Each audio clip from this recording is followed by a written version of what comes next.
I think I forgot to show you guys this from the end of the first video, but here's how the lockers work. Outside for rear, inside for front, and they work. You're just gonna have to trust me because we got all kinds of stuff apart. There's no axle under the front of it, so. And then I also wired in, which I'm sure a lot of you guys already know about, but this kill switch that completely kills the traction control and the stability control and all that.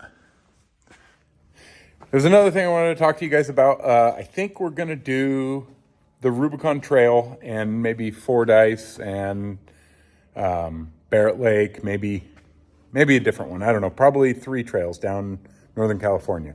So I found this guy on YouTube, John Larson. He sent me this t-shirt.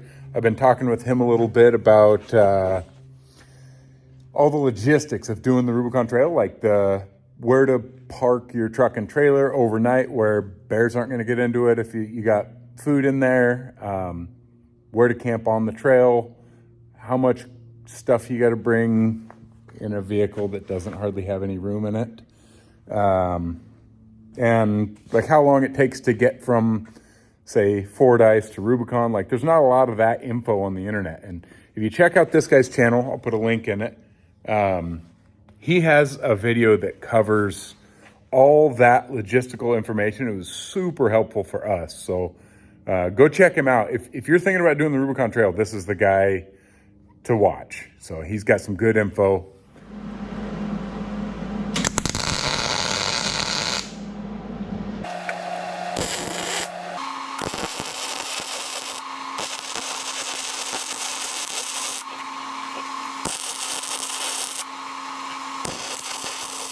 Okay, I was gonna tack all this stuff in and let Steven come over and like weld it up proper, but I got this new welder and I figure you don't really learn very well by always letting somebody else do it. So I figured, screw it, I'm gonna go for it.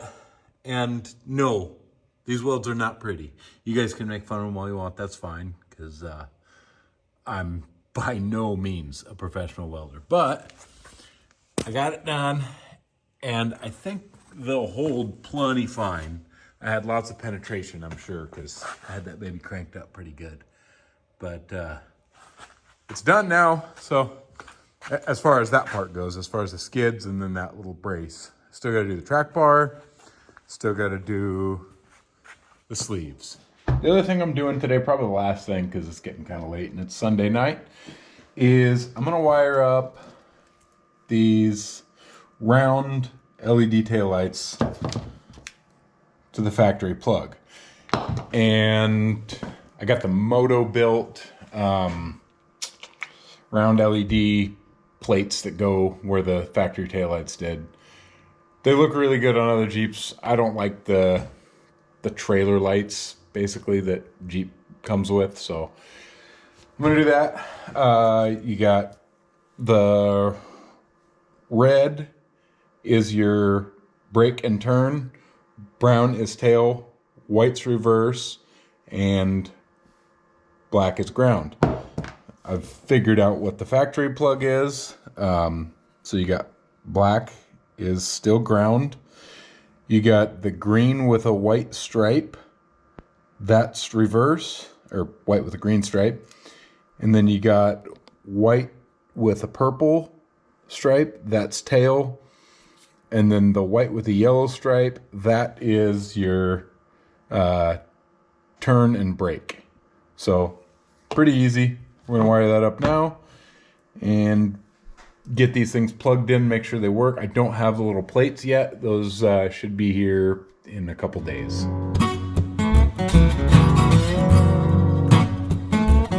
So we got it all done here. This is what it looks like. I forgot to mention that you got to wire in this resistor, and that goes from your ground, so the black on both the round LED and the factory harness is both black. So one end to the ground, and then the other end goes to your turn/brake light, which is your yellow and white on the factory harness, and then red on the round LED. Marker lights are on. Factory boring taillight. And that will sit right in there like that. Reverse light looks pretty killer too.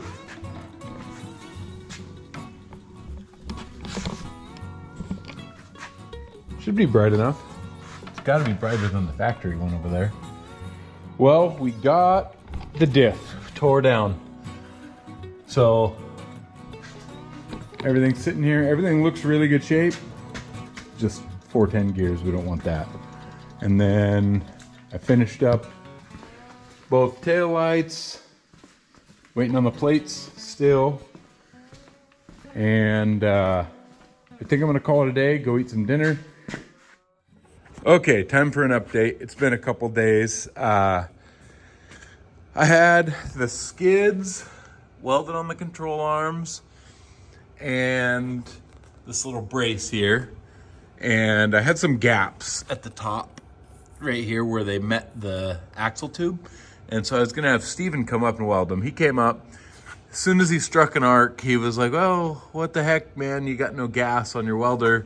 So after tearing the welder apart, the brand new welder, the gas line where it goes into the machine and then goes through a solenoid and out the handle was not hooked up. It was just coiled up inside the case of the welder. So I was welding with no gas, and I had the heat way up to compensate for that. It cranked up pretty good.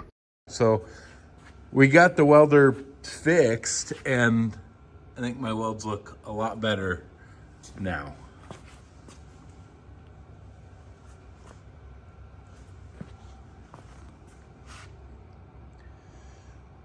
So, side note, it's way easier to make decent welds when you have gas. Now we're cooking with gas. I am working on doing a spare tire delete plate with the license plate that'll go right here, and then it'll have the license plate light to be legal, and it'll actually have a flashing third brake light that I'm in the middle of wiring up now. So I'll show you guys that once it's done. Really simple, but you had to rob power from where the plate light was previously, go up through that hole, down, across, and then out the tailgate. But that with the round taillights should really clean it up in the rear. Okay, so these are the vents out of the hood there. And I know most of you guys already know this, but they don't even really, I mean, they do a little tiny bit. There's like this little vent hole, but I don't like non-functional things. So there's all kinds of videos about this. Everybody like cuts them out to there. But I'm gonna cut it all the way to there and then trim the hood so it goes all the way to there. So we have 3 functional vents on each side. Instead of like what everybody else does, you end up with the last 2 functional and that one's still non-functional. We're gonna end up with 3 functional each side, and then it'll actually be something that's not fake. I'm gonna put these hood vents back in, but see this section here, there's actually a vent right back in there. So I'm gonna cut this out. And I know there's probably a few people saying, oh no, don't take a cut off wheel or grinder to that brand new Jeep that you got. You guys that know me know that there's not a world where this Jeep did not see lots of cutting and hacking. So too bad. Here we go.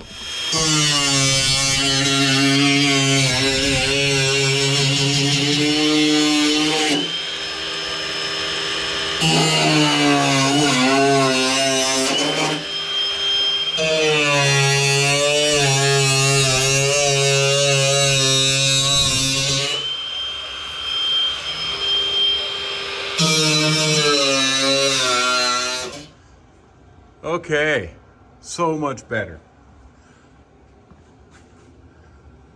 I don't know if it'll make any kind of difference as far as like under hood temps. I mean, maybe a little bit, but at least they're not fake vents anymore. And if it drops the underhood temps by a couple degrees and intake temps by a couple degrees, then it was worth it. Well, just when I thought I was about done for the day because I'm out of parts, look what showed up. Full metal cloak, 3.5. Game changer. Game changer. With Rock Sport long travel shocks. I don't know how many of you guys have used those before. I've always ran Bilstein on everything, but the guy at Metal Cloak talked me into them. He said they're just as soft, which was my main concern because a lot of aftermarket shocks are too stiff. So he said they're just as soft as the Bilsteins, but they have quite a bit more travel in a comparable length, compressed length as Bilstein. They have more travel. So we'll see. If not, I think they were like $350, so I could always pull them off and sell them and buy Bilsteins if I don't like them. But I figured I'd give them a shot. All right, so we got the front as far as we can get it. Matt came over to help, and he's going to start working on the rear. I'm going to set the control arm lengths, and we should be able to get the rear pretty much done unless I decide to move the axle to Logan's and have him do the gears. It's another day working on the JK. I am prepping the front axle for sleeves. I got it all drilled out. There's like 6 half-inch holes, or maybe 5, I guess, on the short side. And I think there's 8 or 9 on the long side. So got them all drilled out and cleaned up. And then I built this long thing with a 2-inch wire wheel for like a Dremel tool. And then I just welded it to quarter stock that was like 4 feet long. So it's pretty easy to clean up. So you just run this thing in there.